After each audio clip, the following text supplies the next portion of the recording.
Darah heran juga, ada yang menyarankan pemain-pemain seperti Marcelino, Justin Hubner, Rafael Struijk itu dipanggil ke U23 buat turnamen Piala Ciki, Piala Kaleng. Ya kan mereka itu pemain senior, saudara-saudara, ngapain lah? Biarkan mereka berkembang di sana. Justru U23, apalagi levelnya cuma ASEAN, itu justru untuk development. Carilah pemain baru yang muda, yang bagus. Lalu fungsinya Simon Tahamata itu apa? Gerald van der Broek apa? Kan mereka talent scout. Cari pemain baru, begitu baru. Halo saudara-saudaraku semuanya. Jumpa lagi dengan komentator gadungan di sini. Dengan komentator yang gadungan.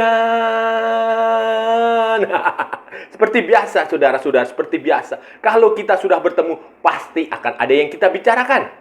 Akan ada yang kita perbincangkan, kita ulas, kita analisis, kita cakap, kita bacotin, kita gibahin, kita cangkeman tentang sepak bola di seputaran Asia Tenggara, di negara-negara tetangga, negara-negara sahabat, negara-negara jiran, negara-negara serumpun, Indonesia, Malaysia, Thailand, Vietnam, Laos, Myanmar, Kamboja, Filipina, Brunei, Singapura, Timor Leste, Australia, Wakanda, Konoha, negara api, negara angin, negara air, negara dongeng, dan sekitarnya. Semua akan kita bicarakan secara fair, secara jujur, secara adil, tanpa muatan politik, tanpa kebencian, tanpa provokasi, tidak menebar kebencian, tidak menebar kemusuhan, tidak ada hoax, dan tidak lebay, baik yang sudah lama maupun yang terkini. Bebas, saudara-saudara, bebas. Yang penting sopan. Jadi begini, saudara-saudara, sambil menanti kelanjutan pertandingan playoff putaran keempat kualifikasi Piala Dunia 2026 zona Asia sekarang ini, nanti bulan Juli itu, saudara-saudara, bulan depan itu sepak bola akan disibukkan dengan, khususnya di kawasan ya, di Asia Tenggara, di Indonesia, di tetangga-tetangga kita akan disibukkan dengan turnamen Ciki, turnamen kaleng-kaleng, Piala Kaleng. Level kecamatan, saudara-saudara, level kecamatan atau level desa ya. Itu Piala AFF U23, saudara-saudara. AFF U23 Championship atau apalah, itu ada sponsornya khusus itu. Silahkan kalau mau sponsor sini, nanti saya sebut nama. Itu saudara-saudara. Dan itu nanti akan digelar di Jakarta dan Bekasi kalau nggak salah, saudara-saudara. Dan sekarang untuk menghadapi itu, Gerard van den Berg, pelatih tim nasional U23 Indonesia, itu sudah merilis daftar 30 pemain. Sudah mempersiapkan, sudah menjalani pemusatan latihan untuk persiapan menghadapi pertandingan itu. Kebetulan Indonesia dan Malaysia akan tergabung dalam satu grup. Nah, satu grup, dan itu banyak orang yang terlalu bereforia. Saya mah biasa aja, saudara-saudara. Ini mah turnamen level ecek-ecek begini mah nggak penting banget. Justru heran juga, ngapain jadi tuan rumah, ngapain juga main di Gelora Bung Karno. Aduh, merendahkan apa ya, GBK, saudara-saudara. Ngapain kayak begini mah digelar aja di luar Jawa sana, itu juga penontonnya banyak. Tapi ya sudahlah, itu yang terjadi. Dan Gerard van den Berg sudah mengumumkan ada 30 pemain tim nasional Indonesia U23, pemain-pemain muda, mayoritas itu kebanyakan dari yang sebelumnya U20, kemudian ada beberapa pemain dari liga, ada juga pemain-pemain keturunan juga dipanggil. Kemudian ya mereka akan menempa ilmu untuk berlatih bersama untuk melihat seperti apa Gerard van den Berg mengelola tim ini. Itu yang penting, kita melihat cara melatih dia seperti apa, cara bermain dia seperti apa. Nggak usah lihat hasilnya, ini hanya level kecamatan, nggak penting juga. Jadi dilihat adalah developmentnya, pengembangannya, cara mainnya itu seperti apa, pendekatan dia terhadap pemain itu seperti apa, itu yang penting. Dan siapa-siapa saja pemainnya yang akan dia gunakan, itu yang lebih penting. 30 nama pemain itu ya memang ada pemain-pemain yang ya sudah kita kenal banyak lah. Ada yang sudah pernah main di senior, ada yang sudah pernah main di U23 juga, ada yang sebagian besar memang dari U20, kayak misalnya Hoki Caraka itu kan sudah pernah main di senior. Ferrari itu kayaknya juga ikut di sini lagi. Kemudian Dava Fasya itu kipernya juga, Doni Tripamungkas juga dipanggil. Tetapi ada yang Kadek Arel Priyatna itu juga dipanggil. Tetapi juga ada yang pemain-pemain dari liga yang bagus, seperti misalnya si pemain dari Sleman, si Dion, Dominikus Dion atau siapa itu juga dipanggil. Terus ada beberapa lagi pemain yang ya pemain yang bagus lah, cukup bagus main di liga, kesempatan ini dipanggil ya, itu bagus, itu harus kita dukung lah, karena ini kan masih 30 nama nanti selama latihan, selama pemusatan latihan, kalau nggak salah pemusatan latihannya di Jakarta itu nanti mereka akan dilihat siapa yang kira-kira cocok main di sini, cocok dengan skema ini, siapa yang secara kualitas fisiknya bagus, stamina, strategi dan lainnya. Itu proses saja, proses, dan ya bagus ya, kita harus dukung lah 30 pemain. 30 pemain dan yang dipanggil juga yang kayak Ferrari, kayak Hoki Caraka itu di senior juga bukan pemain utama. Jadi ya nggak masalah kalau mereka dipanggil lagi ke U23 ini, kasih kesempatan, kasih pengalaman. Memang kan itu secara kesinambungan memang harus seperti itu, ada yang masuk, tapi bukan pemain inti di senior. Pemain inti senior itu ya nggak ngapain juga gitu loh. Justru yang paling penting kayak begini nih ya, pemain-pemain baru dikasih kesempatan. Apalagi eventnya, ajangnya juga cuma level kecamatan, level kelurahan, level bawah lah, Asia Tenggara, ASEAN juga, AFF. Jadi nggak terlalu signifikan juga. Anda juara Piala AFF ini juga nggak dapat apa-apa selain duit. Selain duit, ranking FIFA juga nggak ada, tiket ke Piala Dunia juga kagak. Jadi ya memang biarkan aja, biarkan berkembang, development, kemudian kita lihat nanti hasilnya, cara bermainnya. Yang penting itu lihat cara bermainnya kalau tim junior seperti ini, bukan dilihat dari hasilnya. Nah, makanya saya itu heran kalau ada yang mengusulkan pemain-pemain seperti Marcelino Ferdinand, kemudian Rafael Struijk, Justin Hubner, kemudian siapa lagi ya? Ivar Jenner ya, umurnya berapa ya? Itu diminta untuk dipanggil ke U23 ini, saudara. Itu makanya saya heran. Bagi saya itu nggak masuk akal gitu loh, nggak make sense gitu loh, saudara-saudara ya. Dan itulah yang saya nggak suka dari sepak bola Indonesia itu, pengamat-pengamatnya atau orang-orangnya atau orang-orang yang bicara itu ya kayak begitu itu. Terlalu terlalu bombastis, terlalu trophy hunter, pemburu trofi. Jadi apapun turnamen level kecamatan, level keluar, pokoknya harus juara. Itu salah. Kalau menurut saya paradigma seperti itu salah sekali. Nanti sepak bola itu ya, saudara-saudara ya, itu nanti senior yang dinilai itu senior. Golnya itu sebuah negara, sebuah tim nasional itu golnya itu main di Piala Dunia, juara Piala Dunia. Gol di bawah itu tujuan berikutnya ya Piala Asia, juara Piala Asia, semifinal Piala Asia, perempat final Piala, kayak begitu, bukan di level junior. Jadi level junior U23 ini development. Saya itu berkali-kali mengatakan ini, saudara-saudara. Silahkan dicek rekaman-rekaman sebelumnya. 23, 19, 20, 17 itu development. Nggak usah nyari juara di sini. Nggak usah memanggil pemain-pemain yang sudah berpengalaman, yang sudah punya caps. Kayak Marcelino itu kan sudah berpengalaman, walaupun usianya masih muda, dia sudah berpengalaman di senior, udah punya, jadi tulang punggung di senior itu nggak usah dipanggil, ngapain. Kemudian Ivar Jenner, Rafael Struijk, Justin Hubner juga senior, itu mereka sudah biarkan mereka fokus ke junior, ke senior, fokus ke tim nasional senior. Justru yang seperti ini ya apa yang dilakukan Gerald van den Broek sejauh ini sudah tepat. Dia memanggil pemain-pemain yang memang muda, pemain-pemain yang bisa dikembangkan, pemain-pemain yang ya barulah, saudara, bisa dibilang kayak begitu. Jadi itu kan yang disebut sebagai development, pengembangan. Nanti buah dari benih yang ditanam hari ini, nanti itu dipetik 5, 6, 7, 9, 10 tahun yang akan datang. Kita kembali menggunakan pemain seperti Marcelino, Justin Hubner, Ivar Jenner, Rafael Struijk. Terus siapa lagi?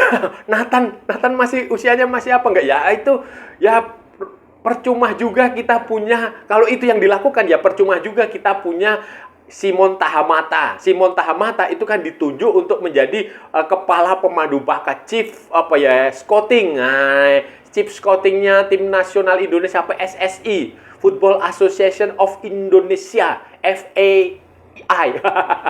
Itu saudara-saudara, itu Simon Tahamata dituju untuk talent scouting. Ya, talent scouting itu ya tugasnya berkeliling ke seluruh Indonesia, berkeliling ke seluruh dunia, cari pemain diaspora Indonesia di seluruh dunia. Kalau itu dia di luar sana, di Belanda, dia cari belusukan sampai ke kota-kota yang kecil-kecil di Belanda, cari kalau ada keturunan Indonesia. Kalau di Belanda, di Eropa, kalau di Indonesia ya dia keliling ke Indonesia. Dari Sabang sampai Merauke, dari Pulau Rote sampai Pulau Miangas, sampai ke pulau yang 4 pulau kemarin yang dipindahkan ke Sumatera Utara terus diprotes Aceh itu udah sampai ke situ.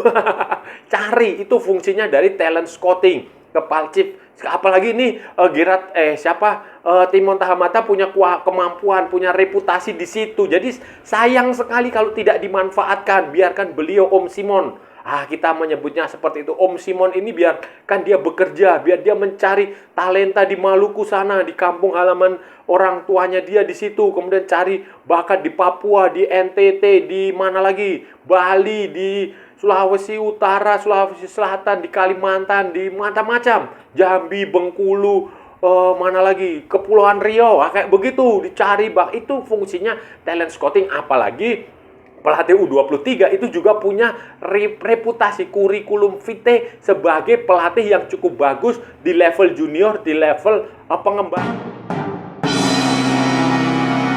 AFF U23 ini saudara-saudara ya seharusnya nih ya, ini saran saya saja, diterima ya alhamdulillah, tidak juga nggak masalah, santai aja. Nggak usah penyebar basar, nggak usah, santai aja. Ini saran saya ya saudara-saudara ya, meniru apa yang dilakukan U17, U16, U17 Nova Arianto itu. Nova Arianto timnya itu kan mereka waktu Piala AFF itu kan kalah sama Australia kalau nggak salah ya. Kalah sama Australia. Pokoknya biasa-biasa aja lah.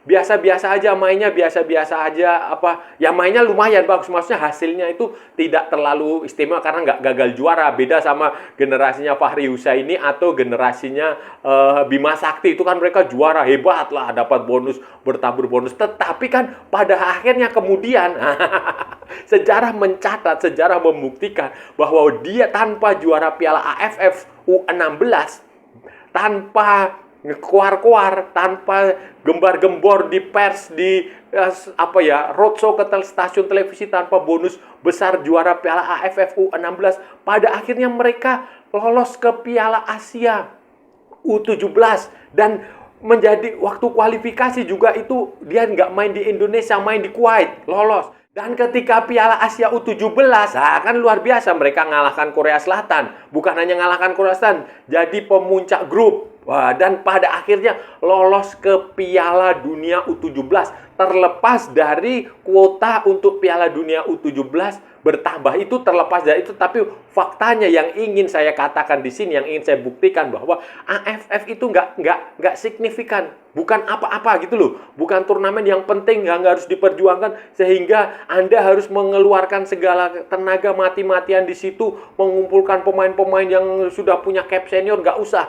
Tetapi yang golnya nanti itu kalau U23 ya Olimpiade, nggak ada lagi. Tetapi ya jauh lebih dari itu ya senior nanti U17 itu nanti kita lihat perkembangannya. Jangan lagi kalau nanti di Piala Dunia terus diberikan macam-macam yang biarkan mereka berkembang lah, supaya nanti ketika senior itu disitulah dia dipetik. Jangan mengulangi kesalahan generasinya Evan Dimas yang sekarang sudah hilang semua karena terlalu dipuja-puja ketika di junior. Jangan juga mengulangi kasusnya seperti si Jack Brown atau siapa itu yang juara summer camp di Manchester United aja sudah dianggap seperti juara Liga Primer. Atau si siapa itu dulu ada itu Erinaldo atau siapa itu yang kata yang summer camp di AC Milan terus dipuja-puja, ternyata sekarang hilang. Kesimpulannya saudara-saudara, nggak usah terlalu berharap banyak pada sepak bola junior. Nggak usah terlalu diberi beban berlebihan kepada pemain-pemain junior. Biarkan mereka bermain, biarkan pelatih merancang taktik, strategi permainan yang enak ditonton. Jangan dibebankan mereka dengan trofi. Dan jangan menjadi trofi hunter. Hanya mencari trofi. Nggak usah. Trofi kalau level dunia, Piala Asia, oke. Tetapi kalau hanya level AFF ya mohon maaf, nggak usah lah terlalu penting-penting amat. Justru di sini kesempatan Piala AFF U23 itu adalah pemanasan aja, ajang uji coba nanti untuk kualifikasi Piala Asia U23, untuk lolos ke Piala Asia U23, karena waktu sebelumnya Piala Asia U23 kita sudah mencapai semifinal kan, otomatis nanti di U23 berikutnya, Asia berikutnya, ya kita setidaknya menyamai catatan itu, menyamai prestasinya Sintayong ke semifinal. Jangan mundur lagi, jangan nggak lolos. Juara mati-matian di Piala AFF, juara Piala AFF, habis-habisan lawan Malaysia hanya karena gengsi yang nggak logis juga, kemudian nanti nggak lolos ke Piala Asia. Jadi itu kesimpulannya dari apa yang kita bicarakan hari ini, saudara-saudara, dan nggak usah lebay. Biasa aja. Ini sepak bola itu terus berkembang. Kita nggak akan tahu negara tetangga kita bulan depan itu akan seperti apa, tahun depan itu akan seperti apa. Begitu pula dengan kita. Jadi santai aja, santai. Saudara-saudara, itu tadi pembahasan kita hari ini, saudara-saudara. Kita sudah bicara panjang lebar dari A sampai Z, dari barat sampai ke timur, dari utara sampai ke selatan, dari Sabang sampai Merauke, dari Pulau Rote sampai Pulau Miangas. Semua sudah kita perbincangkan, semua sudah kita ulas, semua sudah kita cakap, semua sudah kita bacotin, semua sudah kita gibahin. Semuanya sudah kita obok-obok. Tadi hari ini, tadi edisi kali ini, tadi kita bicara tentang U23, tim nasional Indonesia U23 yang sedang bersiap menghadapi Piala AFF U23, Piala Ciki, turnamen kaleng-kaleng. Piala level kecamatan, saudara-saudara. Persiapan nanti bulan Juli akan ada pertandingan di situ. Indonesia akan bertemu dengan Malaysia, salah satunya, dan turnamennya akan digelar di Jakarta dan Bekasi kalau nggak salah. Jakarta lagi, GBK lagi, kayak nggak ada tempat lain di Indonesia ini. Indonesia kan bukan hanya Jakarta. Kayak nggak punya stadion lain aja, cuma level kecamatan, cuma level kaleng-kaleng Ciki gini, main di stadion yang untuk Piala Dunia. Tapi ya itu tadi, dan Gerard Van den Berg sebagai pelatih sudah mengumpulkan, sudah memanggil 30 pemain untuk menjalani pemusatan latihan. Mayoritas ya pemain U20, kemudian ada pemain-pemain yang baru dari liga yang cukup bagus, seperti yang pemainnya PSS Sleman itu, si Dion itu juga, Dominikus Dion itu juga dipanggil. Kemudian ada juga yang sudah pernah memperkuat senior, seperti misalnya Ferrari juga dipanggil. Kemudian siapa itu, Hoki Caraka. Selebihnya ya pemain-pemain U20 dan macam-macam. Jens Raven itu juga dipanggil. Kemudian Kadek itu juga dipanggil, Doni Tripamukas juga dipanggil. Jadi itu, tetapi ada juga wacana, ada beberapa orang, ya saya nggak tahu ya ini dasar pemikirannya apa, itu menyarankan PSSI, menyarankan Gerard Van den Berg untuk memanggil pemain-pemain seperti misalnya Rafael Strijk, kemudian Justin Hubner, Marcelino Ferdinand, karena memang secara usia pemain-pemain ini masih memenuhi syarat untuk bermain di level U23 karena mereka masih muda lah. Tetapi ya ini saran saya ini menurut saya aneh dan saya heran juga, dan itu menurut saya tidak tepat lah. Semoga tidak dikabulkan. Kenapa? Karena itu mereka itu kan sudah pemain senior. Ya biarkan mereka berkembang di senior. Mereka menjadi andalan Indonesia nanti untuk kualifikasi Piala Dunia supaya bisa lolos ke Piala Dunia. Sementara ini U23 ini kan, apalagi ini cuma levelnya kecamatan, Piala kaleng-kaleng, Piala Ciki, nggak ada maknanya. Anda juara di sini juga nggak ada artinya apa-apa gitu loh. Ya ini sebenarnya harusnya ya sejauh ini sih sudah tepat sih Gerard Van den Berg tidak memanggil pemain-pemain itu. Ini kan development. Justru kesempatan di sini kita mencari pemain-pemain baru. Apalagi kan kita sudah punya, katanya ada talent scout-nya Simon Tahamata, itu dimanfaatkan. Itulah, biarkan dia nyari pemain-pemain muda dari grassroots, dari pemain-pemain dari kampung-kampung, dari pelosok Indonesia, dicari, ditempa di tim nasional itu untuk masa depan. Jadi supaya Indonesia punya stok pemain yang cukup banyak, supaya pemain muda itu juga berkembang. Pemain dari kampung-kampung yang bukan hanya dari Jakarta, bukan hanya dari Jabodetabek, itu juga mendapatkan kesempatan untuk membuktikan diri, menunjukkan kualitas, untuk membela tim nasional. Itu fungsinya. Karena U20, U23, 19, 18, 17, itu semuanya development. Nanti buahnya itu nanti dipetik di level senior. Di level senior lolos ke Piala Asia, juara Piala Asia, lolos ke Piala Dunia, juara Piala Dunia. Begitu, contohlah Jepang, contohlah Korea. Itu contoh ideal pembinaan sepak bola. Mereka bukan trophy hunter, mereka development hunter.